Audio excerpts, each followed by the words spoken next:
Hello there. I'm going to read the Saga of Gösta Berling, which is a book by Selma Lagerlöf. And, Selma Lagerlöf wrote this in 1891. It was published. She's the first woman to win the Nobel Prize in Literature. And this was a revolutionary book at the time, especially for the opening line of the book. And right now I'm gonna open with the first chapter of the book.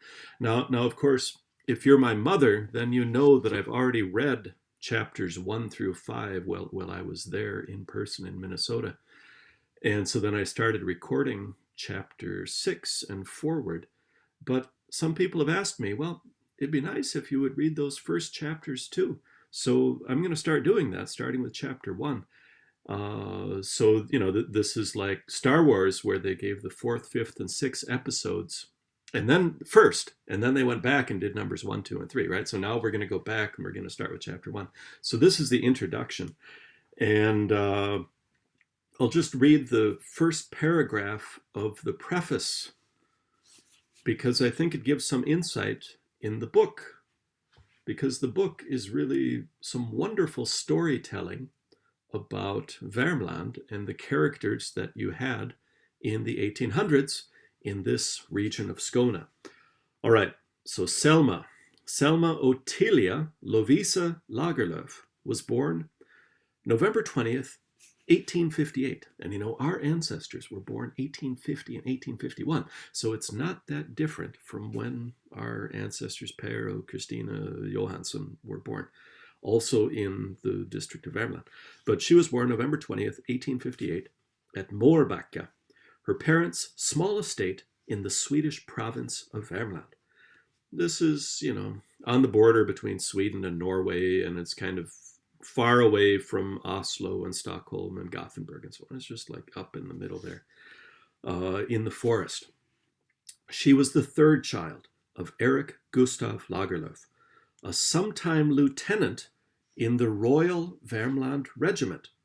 And that there's a long military history in Värmland, because if you were going to invade Norway, or if Norway was going to invade Sweden or something, you'd have to go through Värmland. So they've often had a regiment there. As recently as World War II, Sweden posted 250,000 soldiers in Värmland in case the Nazis through Norway tried to invade Sweden. So there's a long military history in Värmland. So her father was a sometimes lieutenant in the Royal Värmland Regiment, and Selma's mother was Louise Lagerlöf, maiden named Valroth, whose father was a well-to-do merchant and brukspatron, or foundry owner, right? So she knew this business of owning the foundries because that's what her mother's family was doing. The paternal side of the family had many pastors over the generations, including the poet and churchman Esaias Tegnér, of whose verse epic, Frithiof's Saga, about a Viking with Byronic overtones, Erik Gustav was inordinately fond. Erik Gustav's widowed mother lived with the family and was the teller of the Värmland stories that Selma heard in the nursery. The lieutenant's spinster sister, Lovisa, occupied the spacious pantry of the main house. Selma's older and younger sisters, Anna and Gerda, both much prettier than she was, would readily find husbands, as did Erik Gustav's sister Anna, who wed the dashing, improvident, non-commissioned officer Karl von Wachenfeld, and died after 17 years of marital misery. Lagerlöf described von Wachenfeld, and he sounds not a little bit like Gösta Berling, in her first memoir, Mårbacka, 1922, where he is called punningly Vackerfelt, or pretty field in Swedish. Graying and wrinkled, he became a hanger-on at the estate. Two brothers, Daniel, the eldest sibling, who became a physician, and Johann, who emigrated to America, completed the family roster. All right, so now we're going to read The Prologue, and this is famous in Swedish literature. They say it's the most famous line in all of Swedish literature, how this one is opened. And people weren't writing in this style at that time. It's become a very common style today, but at that time, this was revolutionary. Are you ready? The Prologue, titled, The Minister. At long last, the minister stood in the pulpit. The congregation raised their heads. So there he was, after all. The service would not be canceled this Sunday, as it had been the previous Sunday, and the many Sundays before that. The minister was young, tall, slender, and radiantly handsome. If you had set a helmet on his head and hung a sword and breastplate on him, you could have chiseled him in marble and named the image after the most beautiful of the Athenians. The minister had the deep eyes of a poet and the firm, rounded chin of a general. Everything about him was lovely, fine, expressive, glowing through and through with genius and spiritual life. The people in the church felt strangely subdued, seeing him like that. They were more accustomed to seeing him stagger out of the inn in the company of merry companions, such as Berenkreutz, the colonel with the ample white mustaches, and the strong Captain Christian Berg.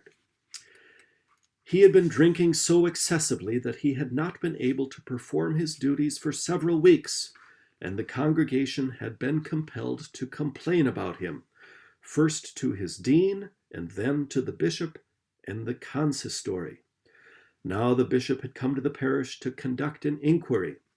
He was sitting in the chancel with the gold cross on his chest, with clergymen from Karlstad and ministers from the neighboring parishes seated around him. There was no doubt that the minister's conduct had exceeded the bounds of what was permitted. At that time, in the 1820s, there was a certain degree of indulgence in matters of drinking, but this man had neglected his office for the sake of drinking, and now he would lose it. He stood in the pulpit, waiting, while the last verse of the pulpit hymn was being sung. A sense of certainty came over him as he was standing there, that he had nothing but enemies in the church, enemies in every pew, among the gentry in the balcony, among the farmers down in the church, enemies among the confirmands in the chancel, nothing but enemies. An enemy was pumping the organ, an enemy played it. He had enemies in the church warden's pew. Everyone hated him. Everyone, from the little children who were carried into the church, up to the church sexton, a formal and arthritic soldier who had been at the Battle of Leipzig.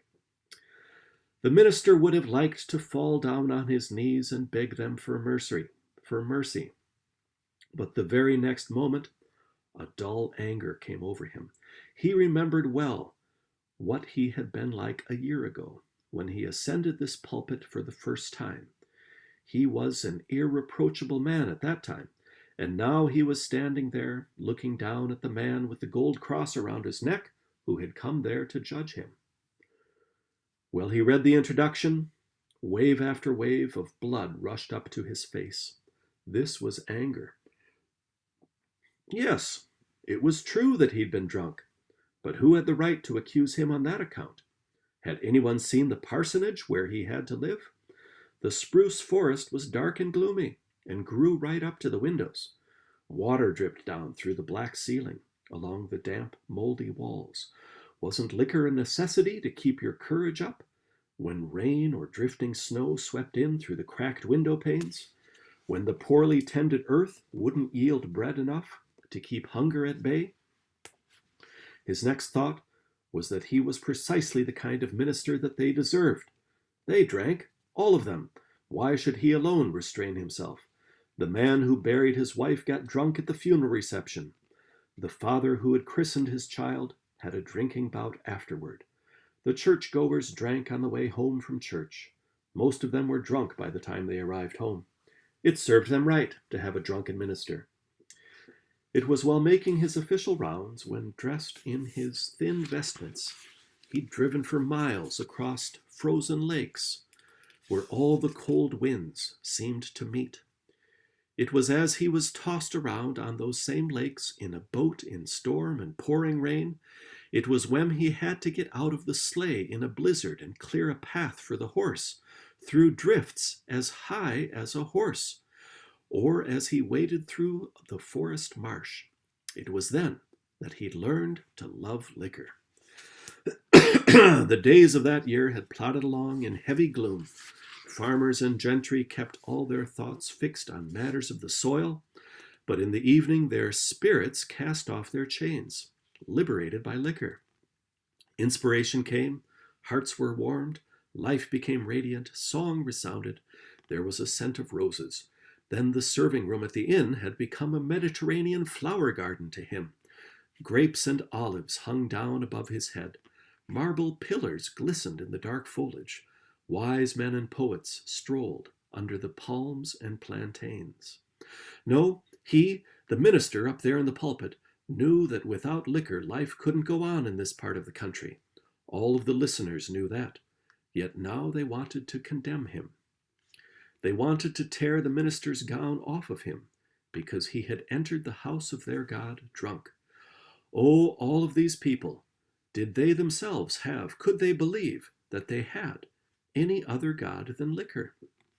He had read the introduction, and he lowered his head to recite the Lord's Prayer. There was dead silence in the church during the prayer, but suddenly, with both hands, the minister took firm hold of the cords that fastened his vestments. It seemed to him as though the whole congregation, with the bishop in the lead, was stealing up the stairs of the pulpit to tear the vestments off of him. He got down on his knees without turning his head, but he could just feel them tugging, and he saw them so clearly. The bishop and the other clergymen, the deans, the church wardens, the organist, and the whole congregation in a long line, tearing and pulling to get his vestments loose. And he imagined to himself vividly how all of these people, who were tugging so eagerly, would fall over one another on the steps when his vestments came loose, and the whole line down there, who hadn't been able to actually pull on his clothing, but rather just on the coat tails of those standing in front of them, would also fall down. He saw this so clearly that he had to smile there on his knees, but at the same time a cold sweat broke out on his brow. The whole thing was simply too dreadful. So he was now to be a condemned man because of liquor. He would be a defrocked minister. Was there anything more wretched on this earth?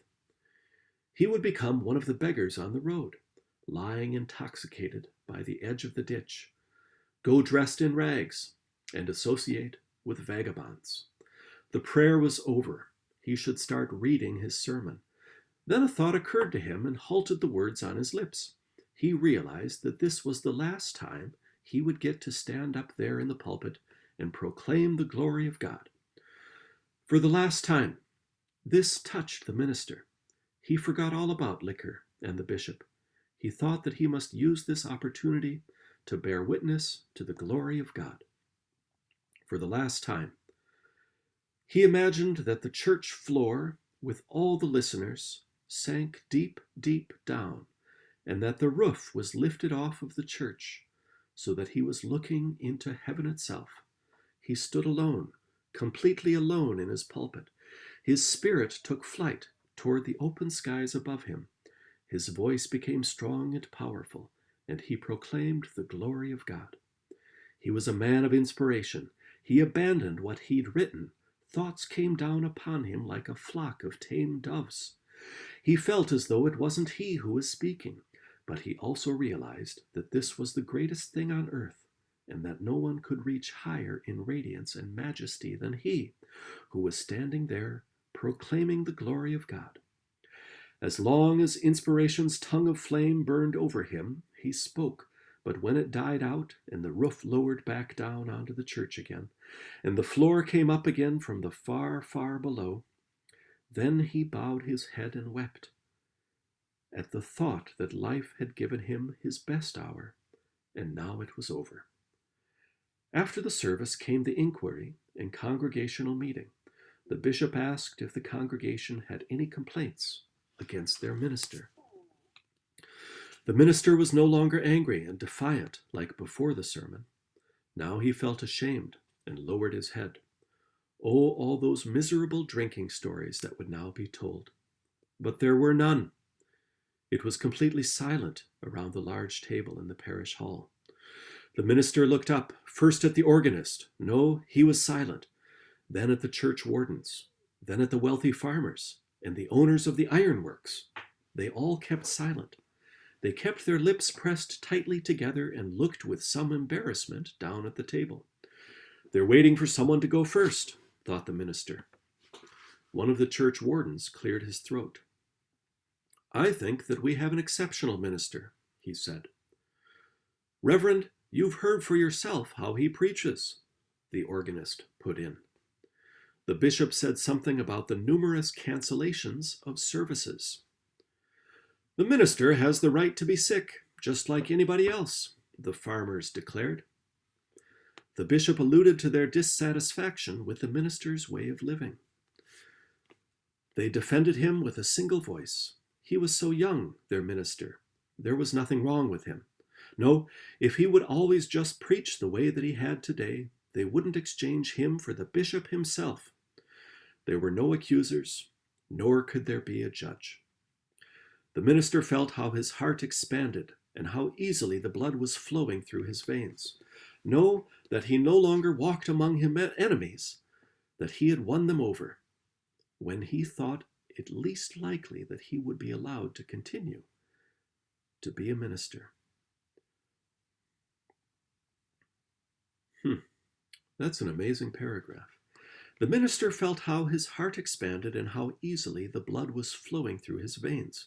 No, that he no longer walked among enemies, that he had won them over when he thought it least likely that he would be allowed to continue to be a minister. After the inquiry, the bishop and the other clergymen and the deans and the most distinguished men of the parish had dinner at the parsonage. One of the neighbor ladies had taken over the arrangements for the meal, for the minister was a bachelor. She had arranged everything in the best manner and had opened his eyes to the fact that the parsonage was really not so bad. The long dinner table was set out under the spruce trees and looked very attractive with a white tablecloth, with blue and white china, with glistening glasses and folded napkins. 2 birches arched over the entrance. Juniper boughs were strewn across the floor of the vestibule. A wreath of flowers was hanging from the ridge of the roof. Flowers were placed in all the rooms. The smell of mold was driven out, and the green window panes glistened jauntily in the sunshine. The minister was thoroughly delighted. He thought that he would never drink again. There was no one who was not pleased at the dinner table. Those who had been broad-minded and forgiving were pleased with themselves, and the distinguished ministers were pleased because they had avoided a scandal. The good bishop raised his glass and said that he had set out on this journey with a heavy heart, for he had heard some bad rumors. He had gone out to meet a Saul, but see, Saul was already transformed into a Paul, who would work harder than all the rest. And the pious man spoke further of the rich gifts that their young brother possessed, and praised them, not so that he might feel proud, but rather so that he would exert all his energies to keep close watch on himself, as one who bears an excessively heavy and valuable burden on his shoulders must do. The minister did not get drunk that afternoon, but he was intoxicated. All this great unexpected happiness was a heady experience. Heaven had followed the fiery tongue of inspiration to flame over him, and the people had given him their love. The blood still continued to flow feverishly and at a furious pace through his veins. When evening came and the guests had gone, far into the night, he sat awake in his room, letting the night air stream in through the open window so as to cool this fever of happiness, this sweet unrest, which wouldn't allow him to sleep. Then a voice was heard. "Are you awake, minister?" A man came walking across the grass up to the window. The minister looked out and recognized Captain Christian Berg, one of his faithful drinking companions. He was a wayfaring man without house or farm, this Captain Christian, and a giant in body and strength. He was as large as Gurlita Bluff and as stupid as a mountain troll. There's a famous bear who lives at Gurlita Bluff. We'll encounter the bear later on. Of course I'm up, Captain Christian, the minister replied. Do you think this is a night for sleeping? And hear now what this Captain Christian tells him. The giant has had his suspicions. He has realized that now the minister is going to be afraid to drink. He would never have any peace again, thought Captain Christian, for these clergymen from Karlstad who had been there once could come again and take the vestments from him at any time if he drank. But now Captain Christian has set his heavy hand to the good work. Now he has fixed it so that those clergymen will never come again. Not them, and not the bishop either. After this, the minister and his friends will be able to drink as much as they want, there in the parsonage. Hear what a great deed he has carried out. He, Captain Christian, the strong captain. When the bishop and the two other clergymen had climbed into the covered cart, and the doors had been securely closed behind them, then he had climbed up into the driver's seat and driven them a good 10 miles in the light summer night. And then Captain Christian Berg had let the reverends feel how precariously life is seated in the human body. He let the horses run at a frenzied pace. That would serve them right for not allowing an honorable man to have a drink. Do you think he drove them along the road? Do you think he avoided the bumps? He drove across ditches and fields of stubble. He drove at a dizzying gallop along the hillsides. He drove along the lake shore, the water whirling around the wheels. He came close to getting stuck in the marsh and took off across bare rock, so that the horses stood sliding on stiffened legs, and all the while the bishop and the clergymen sat behind the leather curtains, faces wan, mumbling prayers. They had never had a worse journey. And imagine how they must have looked when they arrived at the inn at Rhys Sather, alive but shaking like buckshot in a leather pouch. What's this supposed to mean, Captain Christian? Says the bishop as he opens the carriage door for them. It means that the bishop better think twice before he comes here on another inquiry about Gösta Berling, says Captain Christian, and he has thought that sentence out beforehand, so as not to forget what he wanted to say. Then tell Gösta Berling, says the bishop, that neither I nor any other bishop will be coming to see him again. See, the strong Captain Christian tells about this deed standing by the open window in the summer night, for Captain Christian had only just left the horses at the inn, and then he came down to the minister with the news. Now you can be calm, minister and dear friend, he says. Ah, Captain Christian, the clergymen sat with wan faces behind the leather curtains, but the minister in the window looks a great deal paler in the light summer night. Oh, Captain Christian, the minister even raised his arm and aimed a dreadful blow against the giant's rough, stupid face, but he restrained himself. He pulled down the window with a crash and stood in the middle of the room, shaking his clenched fist toward the sky. He who had felt the fiery tongue of inspiration, he who had been able to proclaim the glory of God, stood there thinking that God had played a terrible joke on him. Wouldn't the bishop believe that Captain Christian had been sent by the minister? Wouldn't he believe that he had been a hypocrite and a liar all day? Now he would pursue the inquiry against him in earnest. Now he would have him suspended and defrocked. When morning came, the minister had left the parsonage. He did not stay to defend himself. God had mocked him. God was not willing to help him. He knew that he would be defrocked. He knew it. It was God's will. So he might as well leave at once. This happened in the early 1820s in a far-off parish in western Värmland. This was the first misfortune that befell Gösta Berling. It would not be the last. For such foals as cannot bear the spur of the lash find life difficult. With every pain that befalls them, they bolt away on wild paths towards gaping abysses. As soon as the path is stony and the journey troublesome, they know no other recourse than to upset their load and run off in madness. That was the opening of this book, The Saga of Gösta Berling by Selma Lagerlöf. Right? We're reading the Penguin edition.